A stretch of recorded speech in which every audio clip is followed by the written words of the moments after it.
Hey,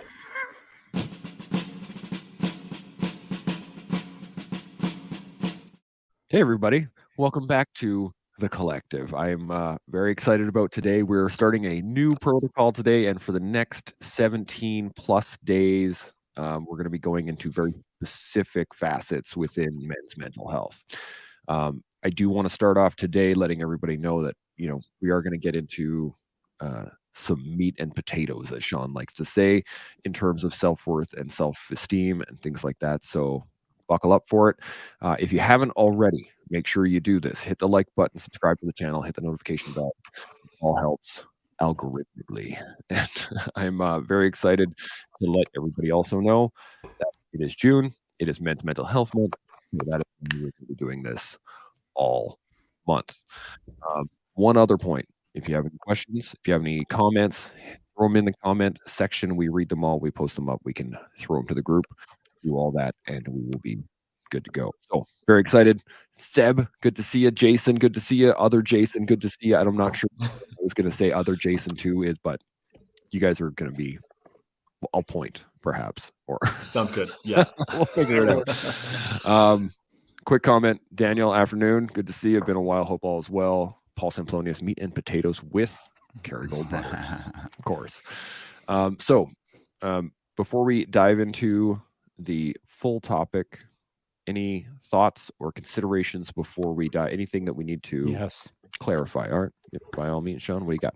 I've never thought to say this before. We should have probably done it a long time ago. We probably don't need to make it a every single day protocol. But what made me think of it was you said, and buckle up. And then I thought, not everyone's in for the kind of velocity sometimes that we talk about over here on the collective. And so I don't know if we need to add some sort of advisory at the front end that states not a trigger warning or anything like that, just because we all do our best to keep the conversation at a level that is appropriate for anyone who's listening. But maybe, just maybe, from time to time, we should remind people, or at the start, or I don't know how it should work, but sometimes we go a little deeper than maybe some people are prepared for. What do you think? I like that. And there was another qualifier I wanted to add in here, that none of us are doctors.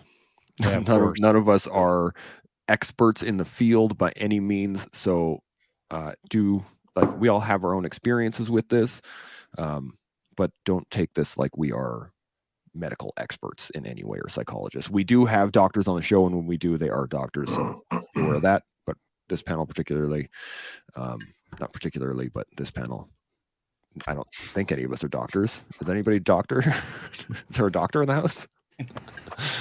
No. And I do want to, this was brought up as a great another point. We've all been chatting for a long time. We all kind of know each other pretty well, but we do have a lot of new viewers. We got a lot of new subscribers. So I do want to just run down the table, give me a quick background, who you are, what you do, where you come from, blah, blah, blah, blah, blah, that kind of stuff. I'm going to start with Shaun, and we'll work our way down the table. Sure. My name is Shaun Taylor, and I was in the military at one point. I retired out of Tier 1 Special Operations, Joint Task Force 2, went on to do several other careers, and I now find myself in the later part of my life doing my best to volunteer my time for things just such as this. We're trying to make it better for men, just trying to do my best to be helpful. So that's me. Outstanding. Seb? Yeah. Good morning, everyone. I'm Seb Lavoie. I'm a performance coach, retired 23 years combined service between the RCMP and the military. I spent 16 of those years in tactical operations, and I absolutely love being on the show, and you'll see me as often as I can be. Regularly. Let's go with Blackbird. That's what I'm going to call you. I'm going to call you Blackbird. Sounds good. Yeah. I'm Jason Dempsey. I run Blackbird Industries, a little company that, we'll start off small, and we're doing esprit de corps stuff and morale gear for a bunch of different military units. Come from a long line of military families. Just a little under 7 years with pilot training myself, and happy to be on board. Sweet. And Jason? Yeah. Hi, everyone. My name is Jay Subkowicz. I've been a policeman for about 19 years, and I spent the last year and a half on medical leave working on bettering myself because of the symptoms of PTSD. And so that has evolved into kind of what Shaun said is I'm taking what I've learned from life and from trauma and just reaching my hand out and trying to help other guys, trying to make sure that there's other men out there that aren't going to shut off their own light switch, that they know that there's support out there and that there is light at the end of the tunnel. So that's a little quick story of why I happen to be on the internet here and how I met you guys. Welcome to the internet. It's a fun place. And for those Awesome. that don't know, I'm Chance Burles. I'm a former military combat engineer and have dealt with a number of my own struggles, got through a whole bunch of stuff. I'm a horseman. I'm a all kinds of things, but right now I'm a podcaster, and we're going to talk to you guys about self-esteem and worth. So, Jason, you had a particular topic that you reached out to us about, you want to talk about specifically within this realm. So I'm going to start you off. Hit us with what you want to bring up. Yeah, so I made a little video, and for those that don't know, that might be new guests or might be watching for the first time, I started a little video blog that has kind of chronicled my own progress through the trauma or the symptoms of PTSD. And being in law enforcement, there is a major problem. And I reached out to you, Chance, through that video to say, let's talk about this problem. And the problem is that men tend to destroy one another when they get together. Men have a tendency to compete with one another in a poisonous and in a toxic way. So what I mean by that is, you're in the military or you're in law enforcement and you put on battle gear and every day you go to work and you do all kinds of crazy, awful things. You see some of the most traumatic and violent environments that a person can work in. And you do this beside men and women who've got your back out there, that are doing the same job as you. They understand the difficulty and the challenge of that job. And then when you get back to the office or the police station or the barracks or wherever, and you're sitting around with a group of men and women, and they don't got your back anymore, or it feels like the competition for bravado takes over, and we forget to have compassion and empathy and love for the brothers and the sisters beside us. So I have seen for many years, and I've also participated, I hate to admit that, but I've participated in this little subculture where people that have strong personalities that do these pretty difficult careers get together. And when the smoke is cleared and it's safe, we don't do the safe thing by diffusing with compassion and love. We use pejorative language and put downs, and we talk negatively about each other. And instead of being supportive, we find ourselves in a position where somebody in the crowd is probably having their feelings hurt. Somebody in the crowd might be, emotionally very unwell. And we're sitting around and we're talking about this in a negative way. And we're using, I'm not going to say the words out loud. We don't need to. We've all heard them in the locker room. We've all heard them in the office. And I said, how do we change that? How do we change the script where competition doesn't turn into envy and trying to break someone down and destroy them because they make a claim that they're mentally unwell? And in law enforcement, which is the only place I can speak from, my experience has been that we have everybody's back. We have each other's back until the moment that somebody claims to be mentally unwell. And then it's just crickets. And I think that's a very important place where we need to work on changing the script, where we need to focus our energy is on how do we get guys and girls, especially men. This is Men's Mental Health Awareness Month. Men are the worst at this. And it's the natural drive of male competitiveness that spills over into this toxic environment where we use that as a way to puff ourselves up, like this didn't hurt me, and we diminish the emotional well-being of others. And so that's what I presented to you, Chance, and it has to do with self-esteem and self-worth, I think, because the men that are probably hurting inside are also hurting other men. And I don't know if they're doing it consciously. It may be a self-defense mechanism that they don't recognize or understand, but I see it all too often. I've watched people in my own police station who put their hand up and say, I need a timeout, I'm unwell. And the moment they leave the detachment, the pejorative language kicks in, and the lack of support for that person is so prevalent that you see it, and it's sad, and it's a driving factor in why people's mental well-being in the workplace is diminished and goes downhill. And it's a real difficult challenge as a man, knowing that that's the environment you're in, and knowing that maybe somebody is talking about you behind your back. And not only does that diminish your self-worth, but that exacerbates all of the symptoms of the mental illness that you may be struggling with.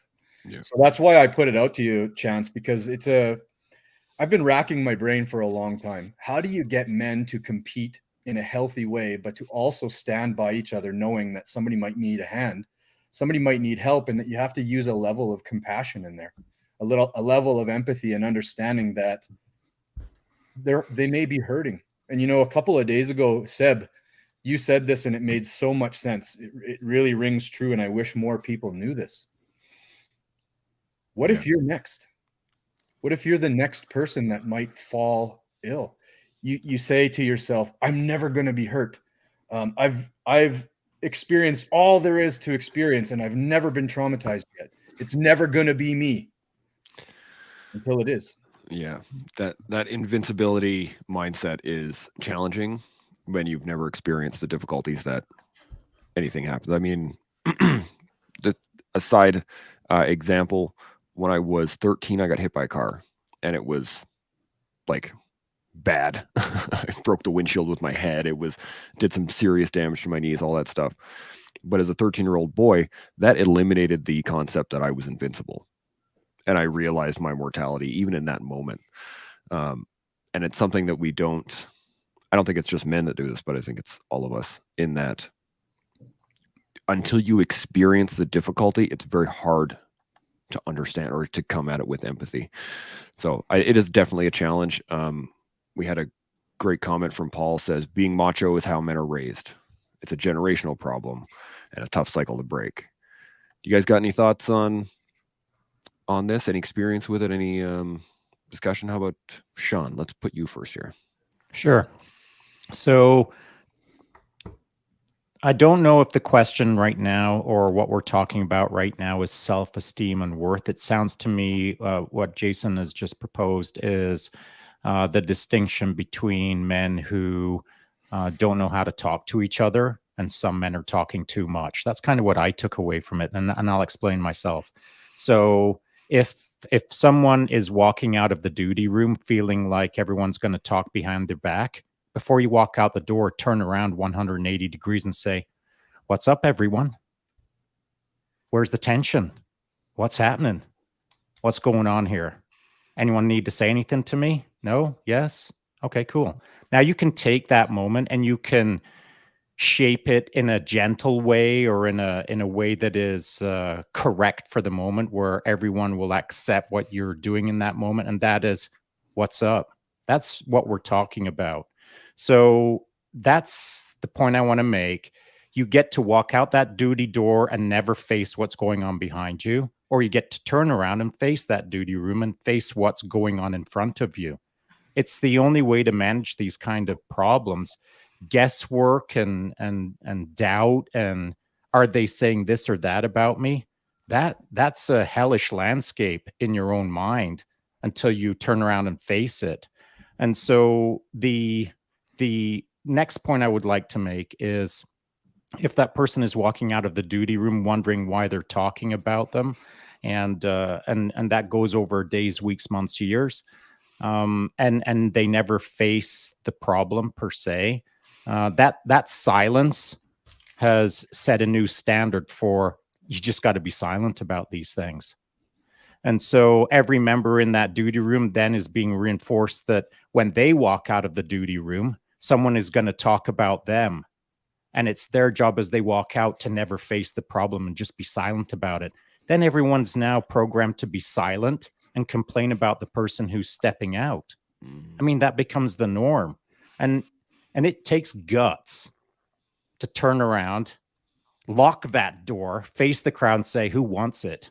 Now, I'm making it that hard to make the point that you got to face the problem, and you can do it super, super casual and politically correct for the moment, but you got to face the problem. Finally, with another point that I think we're going to come up against here, maybe today or this month for sure, is there are people out there. Jason, you're talking about some people maybe feel that they're not being heard. Maybe they feel like people are saying things behind their backs. Well, if those people don't want to say, hey, what's the problem? What's going on with me here right now? If you don't want to do that, then stop and think, why would anyone have a problem with me? Am I talking too much? Am I yelling too loud? And to your point, competitiveness from male to male. It's not happening in the duty room now. It's happening on the digital space. The duty room is our internet. And so if there's somebody across the country who's yelling too loud and yelling crazy things, it's annoying me. And so now I've got a choice. I either say to that guy, hey, dude, stop yelling crazy things, or I ignore it, let them walk out of the duty room. And then I'm talking to my friends saying, what do we do with this guy? So we're in the duty room right now. Does that make sense? Mm-hmm. Yeah. I think just to clarify, I didn't get to this point. I started off with just what I had posited to Chance. How I think this relates to self-esteem and worth is that the men that are the ones that are typically doing this put downs, and I'm sure you guys know, every detachment, every platoon, I'm sorry about, I don't know the military lingo, so you'll have to accept my ignorance, but every group of men is going to have one or two of those guys, like you said, Shaun, that never get put in their place. And it's what I'm getting at is they probably have no self-worth or self-esteem themselves. Correct. You know, they don't have a moral and ethical boundary. They don't have a full stop line where they're unwilling to do that discompassionate thing. So they just don't have any esteem themselves. Maybe they are mentally weak. And so what they do is they portray this uber macho attitude to try and hide the fact that they are unwell, that they are hurting, and that they are maybe weak-minded or lack any personal worth. They just don't care, or they've never developed that sense of actual worth. Because when you have self-worth, I think when you know yourself well, you don't want to diminish anybody else's self-worth. That ends up being part of your ethic. That becomes part of your moral landscape. Is self-worth is very important, and diminishing it or diminishing somebody else's self-worth is nefarious and evil. Yeah. That is why I wanted to put those two together, is because the way you told me, the way you put the video out, it sounded very much like, at least the way I was interpreting it, was that the people that are talking the loudest are usually the ones that are the most scared. So that absolutely, and I think it has a lot to do with self-esteem and worth. Blackbird or Seb, you got points on that?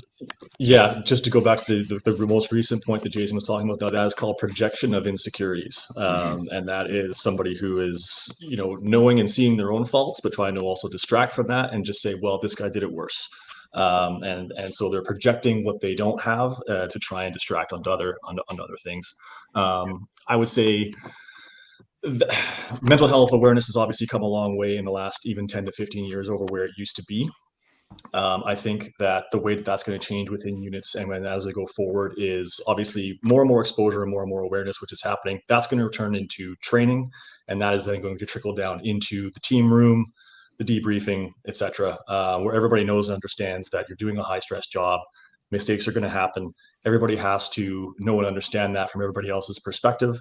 No one's projecting their insecurities. We all have to work as one unit, and so that they can openly talk about mistakes made and how everybody gets better as a result. I think my best example of that, and I remember this when I was 6 years old, when my dad was leading the Snowbirds. They are the most self-critiquing unit I think I've ever been a part of. 9 planes in formation, very, very tight, very, very low room for error. And when they were in the debrief, every single guy from every single position, including the team leader himself, would be like, I did this, I did that, this happened because of this. Number 2 got moved that way, and even up to the team leader himself, like, and here's how I screwed up. And that I think really translates into how you become such a cohesive unit and don't end up with these, behind the back kind of pointy finger problems when everybody's just open and honest about trying to make everybody else better. 100%. Yep. Seb, you got thoughts? Sorry, I do Oh. have something to add just before Sure. Seb, only because it's relevant to what Jason said specifically about the snowbirds.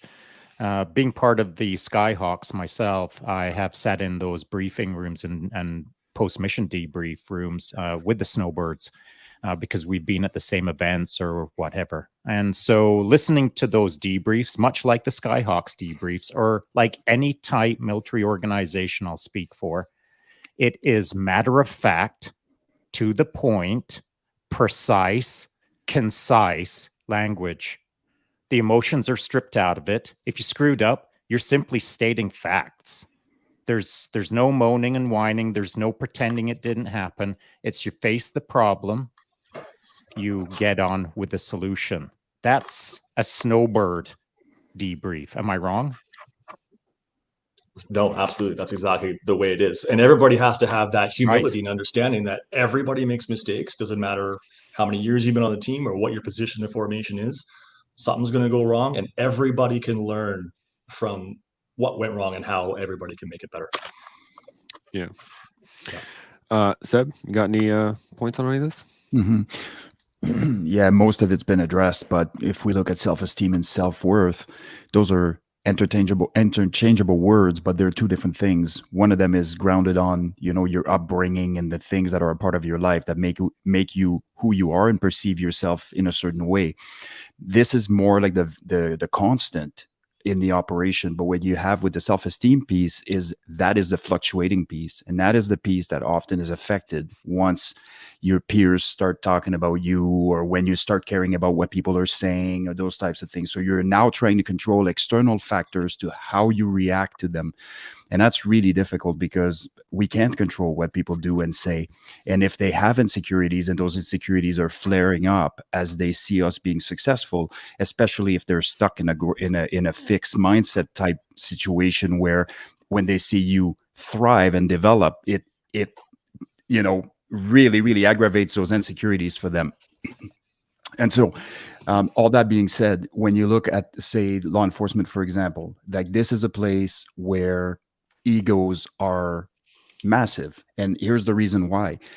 There is a saying out there, and I can't remember who the smart guy that said it, but something along the lines of, if you want to test a man's character, don't give him money, give him power. And so now what you are doing is you're giving powers to individual, most of them with a grade 12 education, a lot of them with their own set of issues, and now they have a badge, powers of arrest, firearms, weapons, training, all this good stuff. And it's critically important to understand that your ego can now inflate, but it's based on a fallacy. Because if you start looking at how much training they're getting, if you start looking at how much we're actually doing, if you start looking at and you start stripping down the ego, you realize that what you have is a bunch of people that will have a propensity to be insecure on account of the fact that they don't have the things to be what they want to project. Does that make any sense? Like we're not giving them the training. We're not giving them the opportunity to step up. We're not giving them the opportunity to put themselves in the line of fire, aside from when a call comes in. But I am talking in relation to your peers. Take something on. You deal with wellness. You deal with this initiative. You take some stuff on. All they do all day is talk about everybody else and how everybody else is this and that. And it's the world of deflection. It's the world of victim mentality. And it needs to stop. So one of the things that when I recognize this and not in my particular section, but when I left my unit, but in my unit, as Jason mentioned, this was never an issue at all. Our guys have, ownership and took ownership, and they fought over who was responsible for what, and everything was in that they were trying to take the blame for it, just so I'm clear. And so this was never an issue. But when I moved out of there, I realized that there was so much of that going on. And one day I was in a meeting room, and it was a report writing room, and I heard a sergeant and a staff sergeant having a conversation about one of their people that was sick again today. And their entire group was sitting in there typing, but they were typing like this. because they were actually listening and paying attention. So I took the staff aside and I said, staff, this sounds dangerously like a private conversation that definitely shouldn't happen in front of your entire watch. So now the way that I started dealing with this was to address it through leadership. The culture you set is the culture that will continue to prevail. And when I say leadership, I am not deflecting to leadership. I'm deflecting to all the leaders within that room, which means everybody. Because once you start taking on such powers and you have powers of arrest and you have all this stuff, you are a leader in the community. And if you think you're going to deflect leadership to everybody else, you're doing it wrong.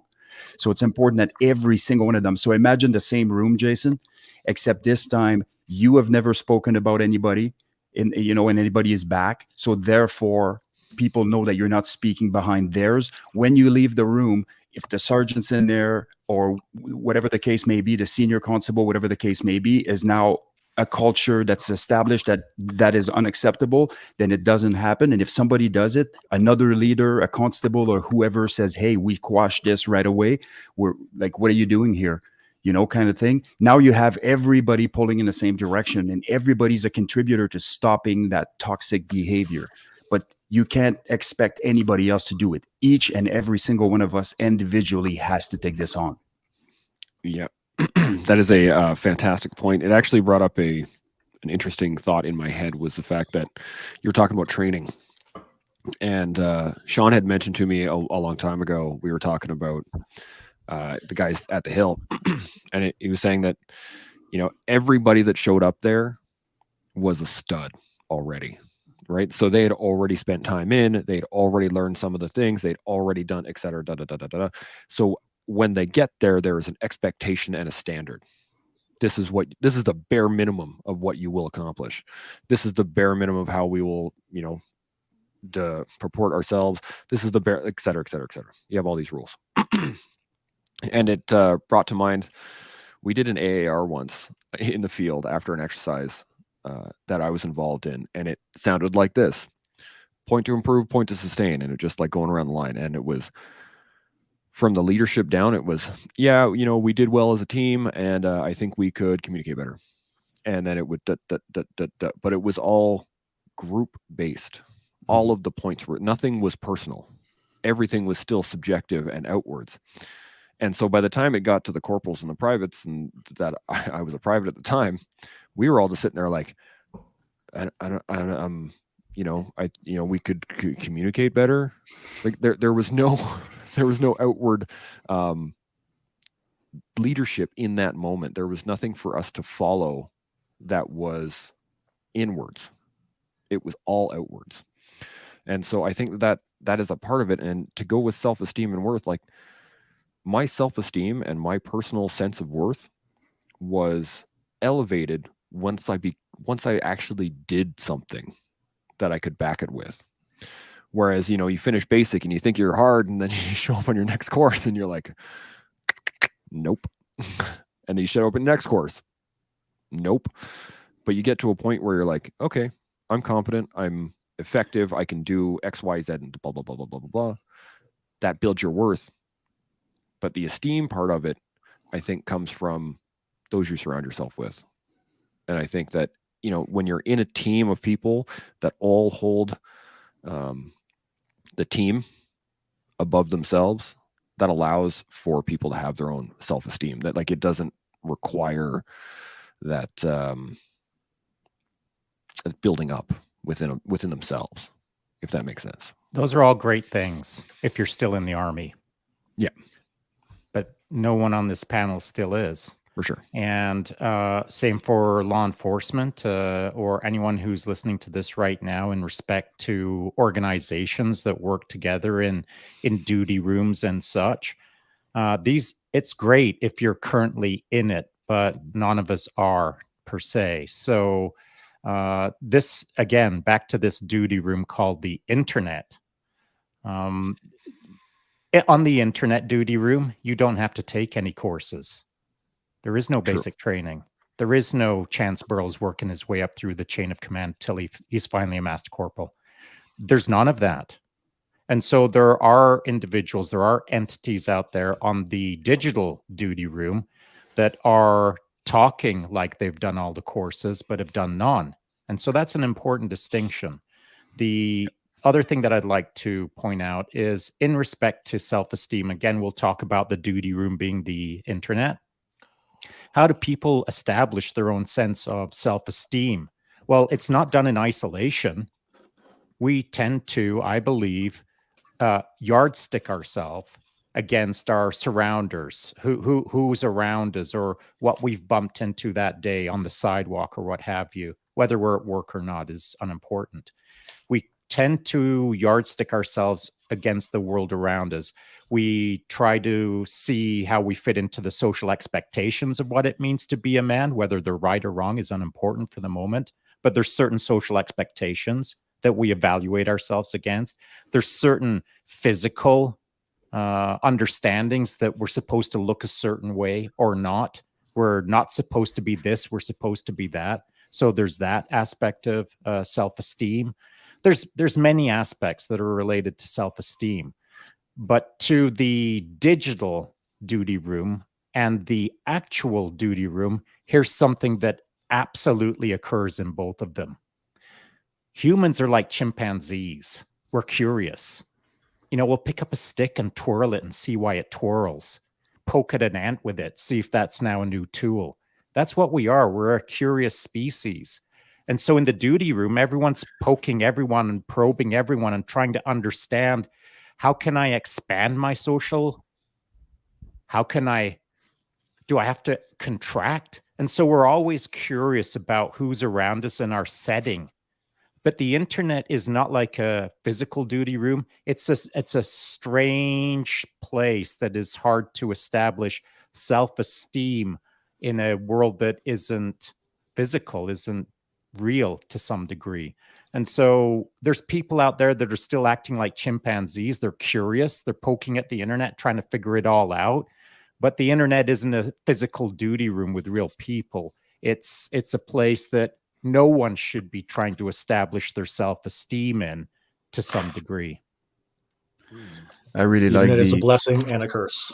Blessing and a curse. Yeah. sure is. I really like the analogy of the yardstick against other people, and I would nuance that just slightly and say what people are yardsticking themselves against in the digital space is their perception of other people. Not who those other people are. So you can actually you can look at a group of people and you can make your own determination as to where you think you fit within that scope, but you are only armed with the information that they provide you and what they want you to see and how they and generally what is that? That's generally something that optimizes their appeal or that displays that they have it all together and all those things. So it can actually compound your self-esteem issues, as we know. So it's important to understand that those are perception, and those perceptions are controlled by other people on account of they don't want to air their dirty laundry either more than you do, but they're just like you.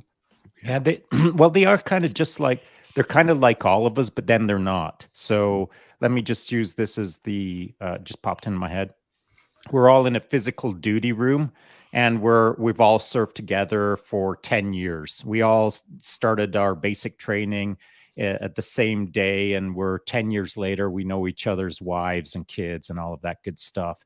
And then a new person walks through the door, and there's two cases now. The new person has got nothing that really stands out. They're not an Olympian. They're not an astronaut. They don't know how to levitate.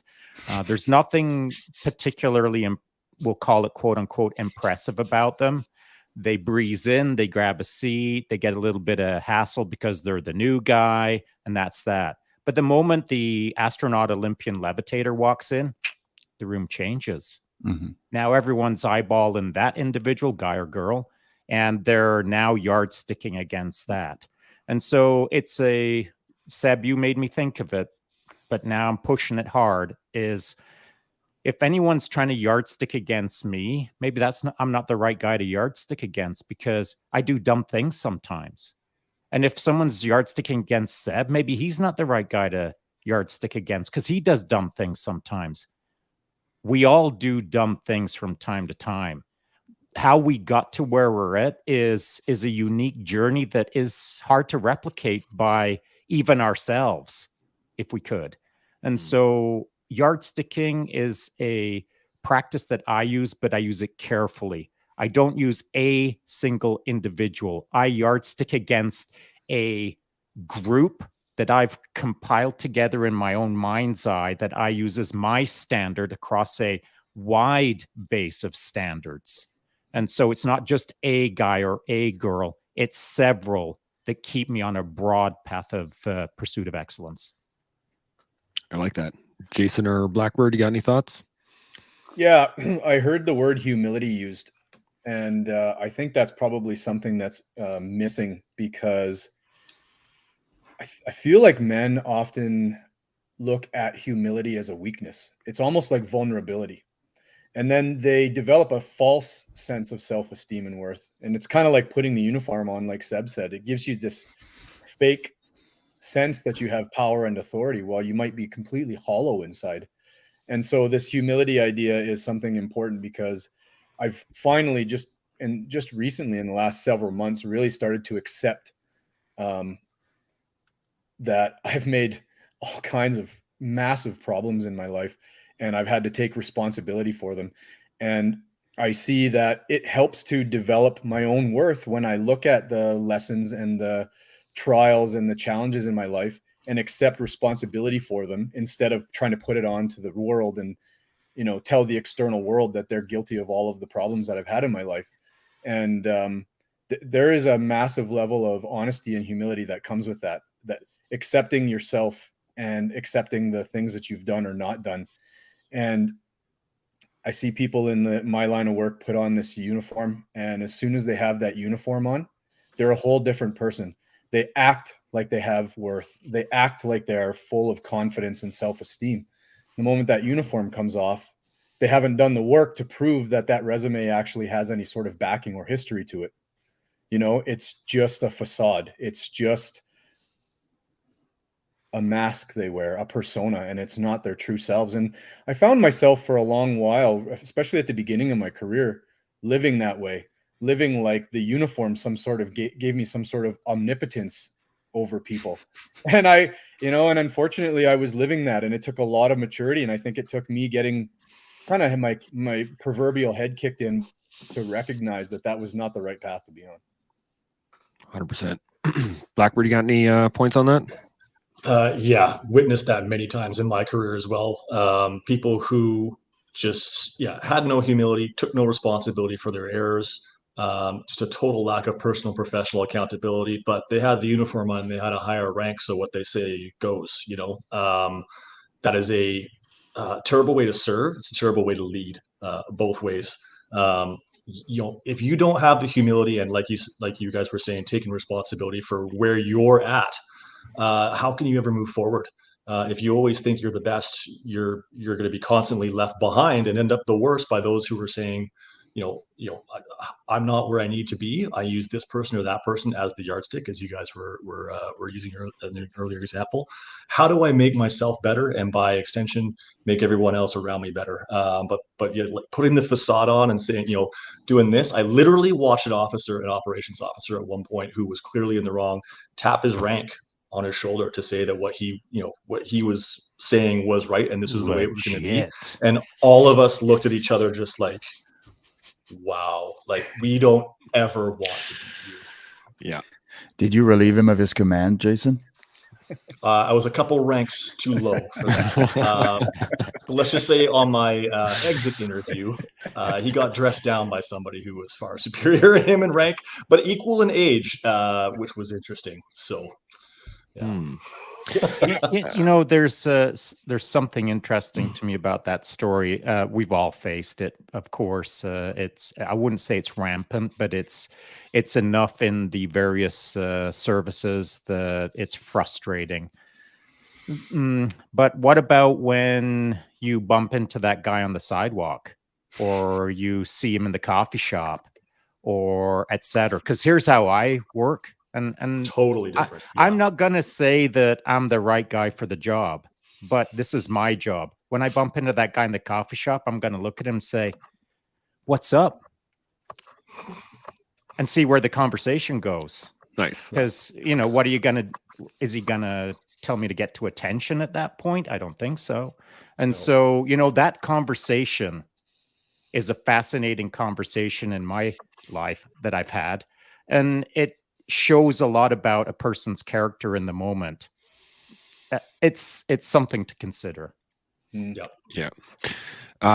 There's a point I wanted to make on the yardstick point that was brought up earlier, was the fact that in order to yardstick properly, you have to know where you are. And that is a big point that I think we forget, especially on the internet, on the duty room that is the internet, is that, it could be your first day in that duty room, and you watch Seb and his team walk through, and you're like, I'm going to yardstick against them. What? How? Right? You have 2 or 3 steps, 5 steps, 10 steps, 15 steps before you're even looking at that as a yardstick. Now you can put that as a goal. I want to be them. But to truly yardstick against yourself, to build your worth and build your self-esteem, you got to yardstick in ways that the analogy in my mind is you got to keep being in second place, right? So you're not in 37th place looking at first. You got to be in second place looking at first, going, I'm going to get that. That's the difference between that's the difference between being competition and wanting to level up, and being inspiration and saying that is a way further level that I aspire to get to.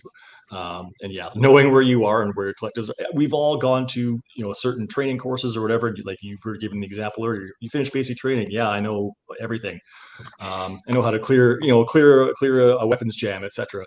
And then you show up and you have to go into the clear house, and you watch professionals who've been doing it for 10 or 15 years run through that, and you're like, I don't know a thing. Here we go. Let's what's the next step? Yeah, 100%. And I mean, you see this on the BJJ mats all the time, right? The white belt with 3 stripes who thinks they know, like, oh yeah, I'm good to go. This is going to be awesome. And they just get smashed by a purple belt or something like that, right? And you go, oh, right. I don't actually know everything. I don't. And, sometimes you have to be humbled in order to gain those things. But I think if you are maintaining a level of where you are, an understanding of where you are, I think that's how you build upon your worth, rather than thinking you're 4 or 5 steps. Maybe that's a good point. Let me use your example. Sure. You're day 1 in the duty room. You're the new guy. You watch Seb and his team walk in, and of course, as they walk in, they're going to dominate the entire space, so everyone's eyeballing them. And what does Seb and his team do? What they always do every morning: they go straight to the back of the room, grab all the donuts, and head straight out of the room, and they're off onto the streets to do good things, fight crime. Whereas you, as a day oneer, just did this.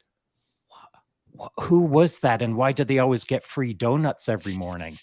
And so your idea, Chance, as a day oneer, is this: I want to be that because you get free donuts.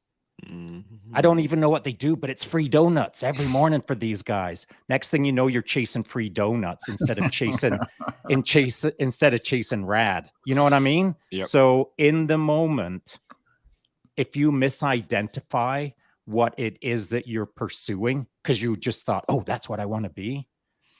Well, is it? And so it's for everyone else in that room, as Seb and his team walk in, to actually be chill. And when Seb and the guys head out, so you know what someone's probably going to say? How come those guys always steal all the donuts every morning? And then the comments start. And then you know what some guy's going to do? Some guy who is insecure and doesn't like the fact that he never has donuts every morning, he's going to start chirping. Yeah, well, those guys suck anyway. You know what? I once heard that they forgot a set of handcuffs at the scene. And the stories start chirping, and it's clawing the guys down until that team that walked in and owned the place is torn down so much that they're just another guy. That's what guys do to other guys. Yep. Is we tear each other down to now, he's not a big deal. Am I wrong? No, You're right. So for me, if in line with this story, because I like the story and I think it would be awesome to get free donuts, obviously. Obviously. um, imagine now if the team knew that there were eyes on them, the team grabs the donuts and hands them out Yeah, to the buddy. people that are in the room, Yes. right? And Yeah. this is kind of what I encouraged always with my guys, was to bridge the gap that way. So when we went on operation, I remember being at the G8 summit, and I'll make a really short story, but these guys were freezing on the line and basically staying around a fence for 24 hours, and instead of being in our Suburbans and watching gladiators, as we should, because we were QRF and we could just stay there and do that, we jumped on the quads, and all night without a single stop we went around, gave hot chocolates, replaced people that they could go to the washroom, like did all of that stuff. Anyways, but it's another one way to bring that cohesiveness back to, and everybody has a responsibility in doing that. And I've heard, like 10 years later, some people saying, I remember when you guys came around and gave me a hot chocolate and I was freezing, right? It's a very small gesture, but it's an incredibly important gesture. And this is where I Got Your Back starts. Arts, arts, arts, Oh. arts, arts. And we go into little techno there. Seb's techno. I love Seb's German techno. Man. He brings up an excellent point though, and I wanted to touch on it. Was, at least in my mind, it clicked, was in that team room when his guys come in and grab the donuts and leave, and somebody starts chirping. It is the responsibility of somebody else to stand up and go, they just came off of a friggin' 24-hour shift. 100%. They haven't eaten yet. Absolutely. Take the donuts. Good to go, guys. And that's where that personal leadership, that personal sense of self-worth and esteem show itself. Is that when someone stands up to say, yeah, but someone else stands up and goes, no, you need to understand where they're coming from. Well, and to further that, Chance, and what Seb was just saying about what if the ERT team hands the donuts out instead of taking off? Well, what they've done is they've just used a tiny little bit of altruism to spread what true leadership looks like. And in doing that, you've given other men a little bit of self-esteem and a little bit more self-worth, and shown them this is what a leader is. This is what an alpha male looks like. Altruism, compassion. Yeah, maybe those guys just spent 24 hours on the ground and they're bushed and they're tired and they're hungry. But you get one male, one good guy in a leadership role that uses his abilities to bring other men up, and you win. And I think that's sorely lacking in some places, because there is this stigma about men that if you are this powerful leader, you don't necessarily bring people up with you. And I have always found that the greatest men that I've met in my life are these powerful men, like Seb said, guys that are giving out the donuts, guys that have the resume to prove I have self-worth, I own this uniform, and they reach their hand out across the aisle and they give a little bit of that altruism away. And in doing so, they help somebody. And it's such an important thing that if men in these leadership roles can have that sense of compassion in them, they don't realize just how much they can bring another man up just by a simple act, like, giving out the proverbial donut. 100%. So the idea behind that I struggle with, pal, is not waving the magic wand around in every single direction, not handing the donuts out in a 360-degree fashion like I've got a donut grenade launcher. The problem for me is the internet space that we're in, the duty room of the internet. Not everyone is a player with a right direction. So no one is obligated to serve and protect the public like an actual Leo would be. Yeah. On the internet, that's not their responsibility. They can say anything they want. They can do anything they want for good or bad reasons. And I struggle with nowadays folks that I see that are trying to be helpful, but just like Chance and I were talking about with our guests earlier this week, in a leaguer, like when you set up a leaguer, a formation, whether it be tactical or administrative, the wrong guy in the leaguer at night crashing around in the bush, just creating all kinds of problems because they don't know what they're doing. They're the biggest distraction tactically and strategically in that entire grid square. So for someone out there who is trying to be helpful, but they're doing it all kinds of wrong and are now a distraction, I'm trying to figure out ways to not get them in line, but just to reduce their white noise and help them become more helpful within the team. And I don't want to contact these people and put them on blast. I don't want to have to do anything. I just want folks to realize that when it comes to men's mental health, yelling and pumping your fist is actually a negative, not a positive. So the messaging that I'm trying to put across is how to do it well together as a team. And I still don't have that figured out. Yeah, I hear that. It is a it is a conundrum. And the thought that I had on it right away was, it kind of goes back to being the example, right? And I think that's kind of what we're doing here on the collective, is that we are, it goes back to service, right? The analogy of the team room and the ERT guys coming in and giving out donuts, that is showing service, right? Hey, yeah, we had a rough day. We're still trying to bridge that gap. I'm going to do a little bit of extra service to make sure that we're all good. Or, giving an accurate debrief upon yourself so that everybody can get better is, I think, the fundamental portion of service, because you're trying to give of yourself for others. And I think that when we develop the sense of develop a real sense of service and humility and all these things that are attached to it, that is what builds your own self-esteem from your own worth, at least in my mind. And when you're talking about the world, the internet, the more people we can get doing something like this, doing something that is not self-depreciating, but is of service to others in a more, I guess, self-critical way, then I think we can advance further along. It's going to take some time to disseminate as well, it'll take as long as it takes, but today there's already someone out there who's doing better because of it. And so it's not our job to control the externals. It's our job to control ourselves in this hour that we've got and do our best to be, like you said, of service. And in respect to self-esteem, I think the other aspect that we haven't really touched on is at least two areas that I think are a big part of self-esteem. And that is what your career was, or what your life careers were, and what success means. And so if someone looks at my life, they might think it's I've got a successful life. But then the person standing next to them might look at my life and think that's not a successful life. And so it's for everyone out there to understand the person that's in front of them, whether they're evaluating themselves against that person and, oh, they've done 47 careers and they're a gajillionaire, I have no self-esteem now. That's not how I think, but I know people think like that. And so it shouldn't be career-based. It shouldn't be success in the sense of monetary or a mansion or a statue of stallions out front with a water fountain. None of those things to me are what creates self-esteem.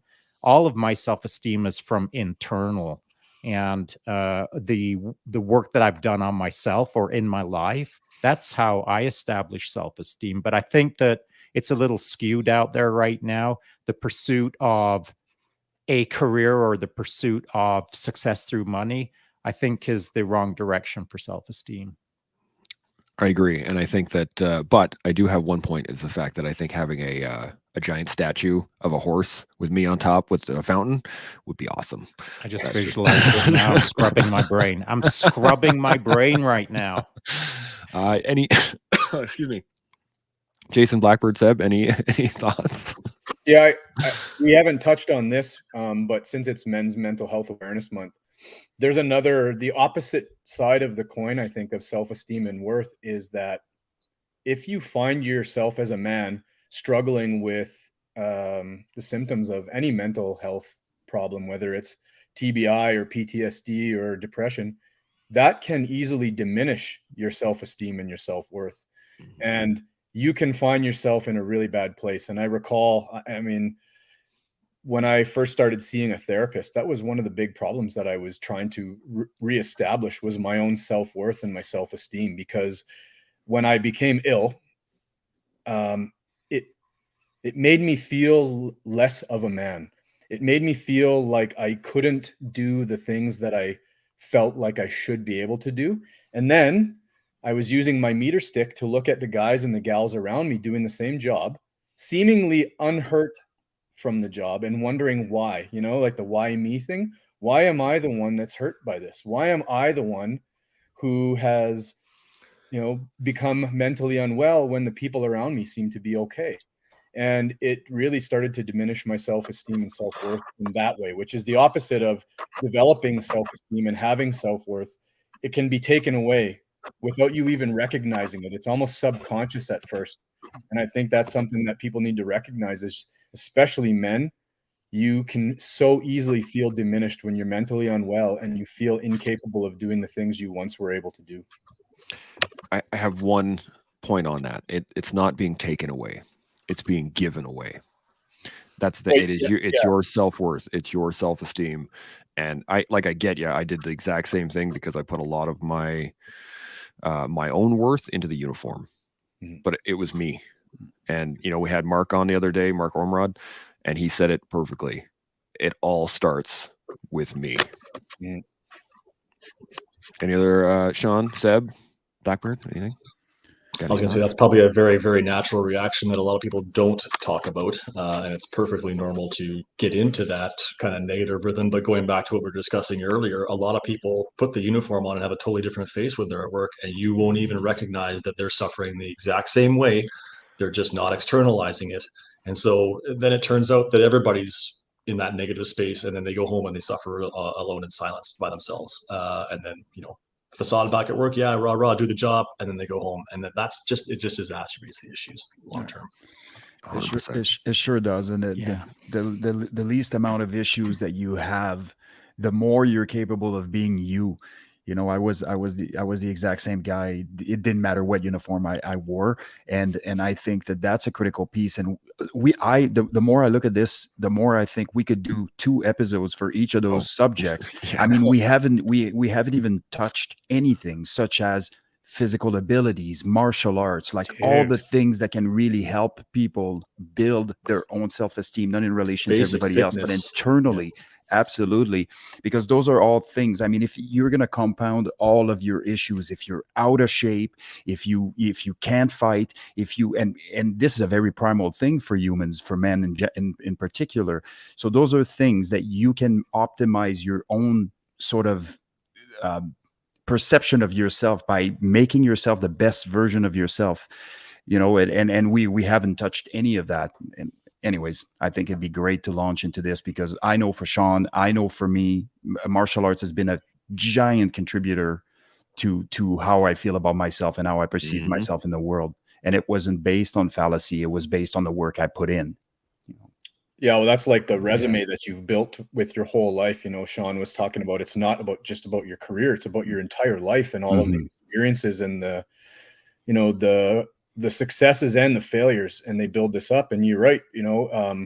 If you don't have that resume and you put a uniform on and you think you're powerful, you're probably kidding yourself. You are kidding yourself. And you know it. And exactly. You're lying to yourself. That you put on that bat suit on the beginning of your shift and you are not bulletproof, and you think you are.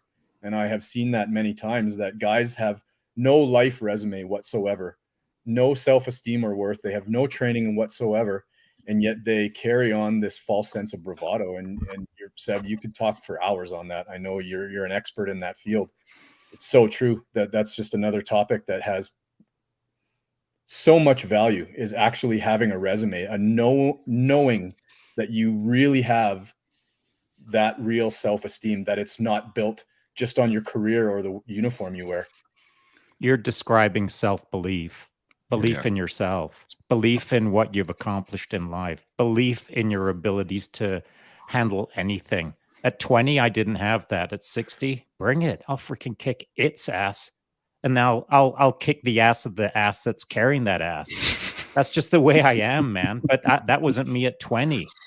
Yeah. And so it takes time. And you are right on the money that these things they become helpful, but it takes time. And it's not a 1 week or a 1 month long thing. It's decades to get to where I'm at right now in my head. It took decades. It's not an overnight success. It's not an overnight thought. That's for sure. But in all fairness, Shaun, like, you know, when we were growing up, and you're a tiny bit older than me, but these kinds of resources and the conversations that we're having right now were absolutely not happening. Oh, I so wish it was the case, 100%. you know? Exactly. So now what they have is they can actually probably exponentially increase the speed at which they can reach some of the lessons that we've learned over decades, on account, provided that they have enough self-awareness to to do the work and watch and listen. Do you know what the crazy part is? You just saying that right now, this is how my brain works. What? I'm making people better faster than I got to be. So like, I'm actually helping people beat me right now. That's not working for my head. I'm too competitive. Yeah. This is one of the biggest challenges, and I know we're over an hour now, but I think it deserves the piece on this. Acceptance is one of the biggest hurdles, I think, but it's also it's one of the biggest drivers. When I was young, I did not have an acceptance of myself, right? I was always trying to be something, trying to make myself, trying to make my way, trying to figure out who I'm going to be, what I'm going to do. I didn't really understand who I was. And I think that as we drive this forward, as we keep talking about this stuff day after day after day for this next month, that's, I think, one of the key points within mental health in general, but it's just the acceptance of like who you are, where you are right now, and where do we go from here. Shaun mentioned it many times when he talks about when he first got a diagnosis of PTSD, right? Oh, you got PTSD? Okay, Raj. Now Bring what? it. Let's do this, right? And it's the acceptance of the difficulties. It wasn't until I started working with my therapist with horses that I started to accept where I was. And that was the first step in getting better, in developing my own worth, separating my esteem and my worth from my uniform, all these things, right? It all came right back down to acceptance of where I was, how to move forward. Yep. From there. Now we're over an hour. And let's get some final thoughts here on self-esteem, on worth, on anything we've gone over today. And I know we're going to have to set this up again because this is a huge topic. But first off, thanks, boys. It's been fantastic. Blackbird, any final thoughts?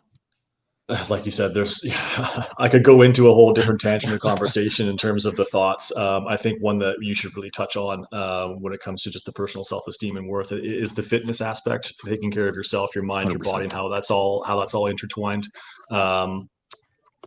Yeah, I would make that a topic going forward, because that is something that everyone can do at home on their own with very little equipment to start down the right path if they're not on the right one at the moment. 100%. And that's on the list. Don't get me wrong. Jason, final thoughts?